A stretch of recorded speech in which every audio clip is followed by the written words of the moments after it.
அனைவருக்கும் வணக்கம். ரிஷபராசினியர்களுக்கு ஆடி 18ஆம் பெருக்கான இன்றைய தினத்தில் என்ன மாதிரியான நன்மைகள் எல்லாம் ஏற்பட இருக்கு, கிரகநிலைகளின் ரீதியாக அமையிருக்கும் சாதகங்கள் என்ன, பாதகங்கள் என்ன, மேலும் என்ன மாதிரியான நன்மைகள் எல்லாம் உங்களுடைய வாழ்வில் ஏற்பட இருக்கு, குறிப்பா இத்தருணங்கள்ல ஏற்பட போகும் முன்னேற்றங்கள் என்ன என்பது குறித்தான முழுமையான பதிவை தான் இந்த வீடியோல நம்ம விரிவா பார்க்க போகிறோம். அந்த வகையில இந்த ஆடி 18ஆம் பெருக்கினுடைய சிறப்புகள் என்ன என்பதை பற்றி சற்று விரிவாக தெரிந்து கொள்வோம். அந்த வகையில் ஆடி மாதத்தில் அம்மனை வழிபட்டு போற்றி கொண்டாடுவதை போல் பெண்ணின் வடிவமாக கருதும் நதிகளையும் போற்றி மரியாதையும் நன்றியும் செலுத்தும் முக்கிய நாளாக ஆடி பெருக்கு கருதப்படுகிறது. குறிப்பாக காவிரி தாயை வழிபட்டு பாவங்கள் நீக்கி மகிழ்ச்சி, ஆயுள், அனைத்து நலன்களும் பெருக வேண்டும் என வழிபடும் சிறப்புக்குரிய ஒரு நாளாகும் இந்த ஆடி மாதம். அம்மனுக்கு உகந்த மாதம். இந்த மாதத்தில் ஆடி பெருக்கு மிக முக்கியமான பண்டிகையாக கொண்டாடப்படுகிறது. ஆடி பெருக்கு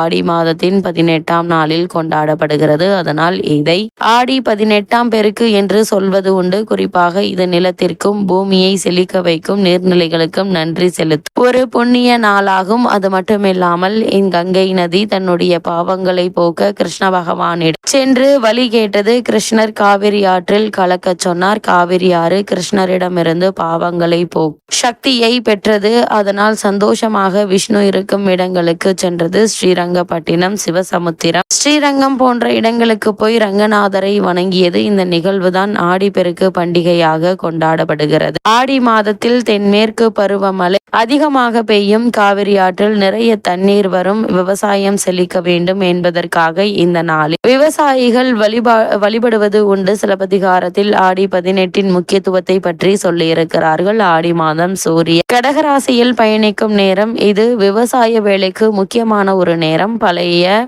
மழை நிறைய பெய்து ஏரி குளம் எல்லாம் நிரம்பி வழியும். விவசாயத்திற்கு தேவையான தண்ணீர் கிடைக்கும். அதனால் விவசாயிகள் அடுத்த விவசாயத்திற்கு நிலத்தை தயார் செய்வார்கள். இந்த நாளில் வழிபட்டு 18 ஆடிப்பட்டம் தேடி விதை என்பது போல இன்றைய நாளில் விவசாயிகள் வழிபட்டு விவசாய பணிகளை துவங்கினார். விவசாயம் செழித்து வரும் என்பது நம்பிக்கை. அது மட்டுமில்லாமல் இந்த ஆடி 18ஆம் பெருக்கான இன்றைய நாளில் ஸ்ரீரங்கம் கோவிலில் இருந்து ரங்கநாதர் அம்மா மண்டபம் படித்துறைக்கு எழுந்தருள்வார். அது மட்டுமில்லாமல் காவிரி ஆற்றுக்கு புடவை, கம்மல், கருப்பு மணி, தாலி கயிறு, வெற்றிலை பாக்கு, பழங்கள் எல்லாம் வைத்து சீர்கொடுக்கும் வைபவம் நடக்கும். இந்த பழக்கம் இன்றும் தொடர்ந்து வருகிறது. இதனால் காவிரி தாயை ரங்கநாதரின் தங்கை என்று கூறுவார்கள். ஆடி பெருக்கு அன்று பெண் புது தாலி கயிறு மாற்றி தங்களின் கணவருக்கு நீண்ட ஆயுள் கிடைப்பதற்காக வேண்டிக் கொள்வார்கள். ஆடி பெருக்கு அன்று காவிரி ஆற்றுக்கு சென்று பூஜை செய்து வழிபடுவார்கள். பூ, பழம், சாப்பாடு எல்லாம் காவிரி அன்னைக்கு படைப்பார்கள். புதிதாக திருமணமானவர்கள் தங்களின் திருமண மாலைகளை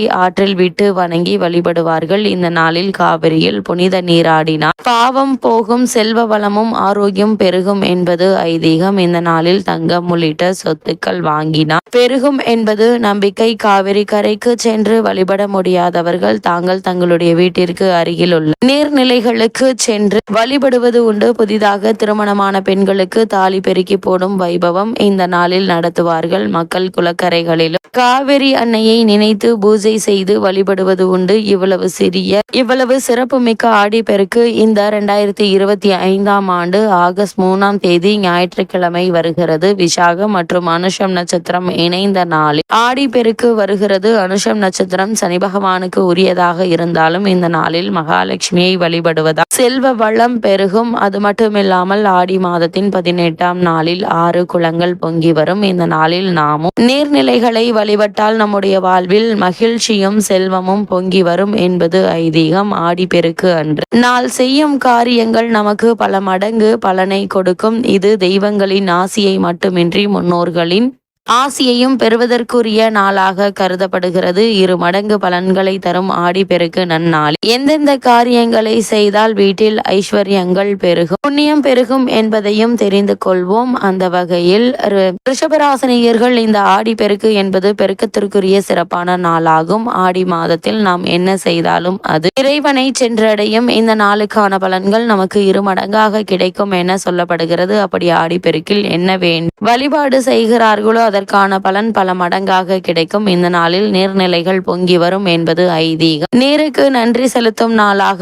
ஆடிப்பெருக்கு சொல்லப்பட்டாலும் நமக்கு பல மடங்கு ஐஸ்வர்யத்தையும் புண்ணியத்தையும் தரக்கூடிய நாளாகும். இந்த ஆடிப்பெருக்கில் சில குறிப்பிட்ட காரியங்களை செய்தால் ஐஸ்வர்யம் புண்ணியம் பெருகுவதுடன் வாழ்க்கையில் மிகப்பெரிய மாற்றத்தை ஏற்படுத்தி பல மடங்காக பெருக்கி கொடுக்கும். அது மட்டுமில்லாமல் இந்த ஆடிப்பெருக்கு அன்று செய்ய வேண்டியவை என்ன என்று பார்க்கும்போது ரிஷபராசினியர்கள் இந்த ஆடிப்பெருக்கான இன்றைய நாளில் நீங்கள் என்ன செய்ய வேண்டும் என்று பார்க்கும்போது ஆடிப்பெருக்கில் ஆற்றங்கரை குளக்கரை சென்று தீபம் ஏற்றி வழிபடலாம். புனித நீராடி முன்னோர்களுக்கு செய்ய வேண்டிய புண்ணிய காரியங்களை செய்யலாம். அதே போல திருமணமான பெண்கள் தாலி கயிறு மாற்றிக்கொள்ளலாம். அதே போல் மற்ற சுமங்கலி பெண்களுக்கு தாலி கயிறு தானமாக கொடுக்கலாம். கன்னியாக பூஜை செய்யலாம். நீர்நிலைகளில் கரைகளில் விளக்கேற்றி மகாலட்சுமி பூஜை செய்யலாம். வீட்டில் பாயாசம் களி வடை ஆகியவை செய்து சுவாமிக்கு படைத்து வழிபடலாம். சுவாமிக்கு பலவிதமான கலவை சாதம் பழங்கள் இனிப்பு வகைகள் போன்றவை படைத்து வழிபடுவது உண்டு. சுமங்கலி பெண்கள் தங்களின் கணவரின் ஆயுள் நீடிக்க வேண்டும், தீர்க்க சுமங்கலியாக இருக்க வேண்டும், அனைத்து விதமான சௌபாகியங்களும் கிடைக்க வேண்டும் என பூஜை செய்வார்கள். கோ பூஜை செய்யலாம். கோசாலைக்கு வேண்டிய பொருட்களை வாங்கி கொடுக்கலாம். மஞ்சளில் விநாயகர் பிடித்து வைத்து விநாயகர் வழிபாடு செய்யலாம். முதலில் விநாயகர் வழிபாட்டினை செய்த பிறகே மற்ற வழிபாடுகளை செய்ய வேண்டும். இதனால் வாழ்வில் வெற்றிகள் பெருகும். அதே போல ரிஷபராசினியர்களுக்கு அம்பாளுக்கு வேப்பிலை மாலை கட்டி சர்க்கரை பொங்கல் போன்ற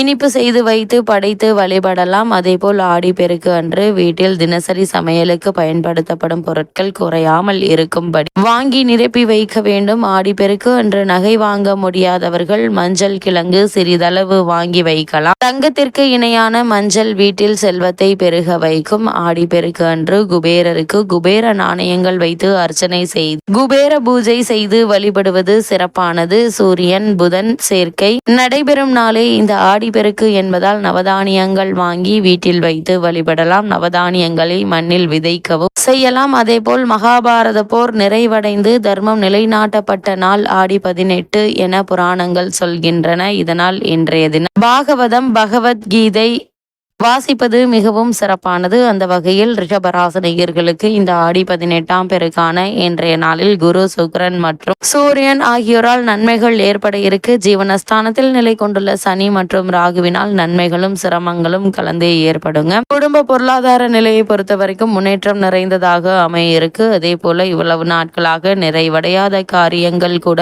ஒன்றன் பின் ஒன்றாக நிறைவேறக்கூடிய ஒரு தருணமா இக்காலகட்டம் அமைஞ்சிருக்குதுங்க. குறிப்பா திருமண சம்பந்தமான முயற்சிகளை மேற்கொண்டு வரும் ரிஷபராசினியர்களுக்கு சிறு முயற்சியிலேயே நல்ல ஒரு வரன் அமைய இருக்குது. இருந்தாலும் கூட வரனை பற்றி தீர விசாரித்து ஆராய்ந்து அதற்கு பிறகு வரனை நிச்சயிப்பது மிக மிக நல்லது என்பதை கிரகங்களுடைய சஞ்சார நிலைகள் தெளிவாகவும் உறுதியாகவும் எடுத்துக்காட்டுதுங்க. ஒரு சிலருக்கு புதிய வீட்டிற்கு மாற்றம் ஏற்படுவதற்கான சாத்தியக்கூறுகளும் இருக்குதுங்க. இத்தருணங்கள்ல கிரக நிலைகளின் ரீதியாக கூறப்படும் பரிகாரம் என்ன என்று பார்க்கும்போது வீட்டிற்கு அருகாமையில் உள்ள திருக்கோவிலுக்கு சென்று தீபமேற்றி வழிபடுங்க. எண்ணற்ற நன்மைகள் உங்களுடைய வாழ்வில் ஏற்படும்.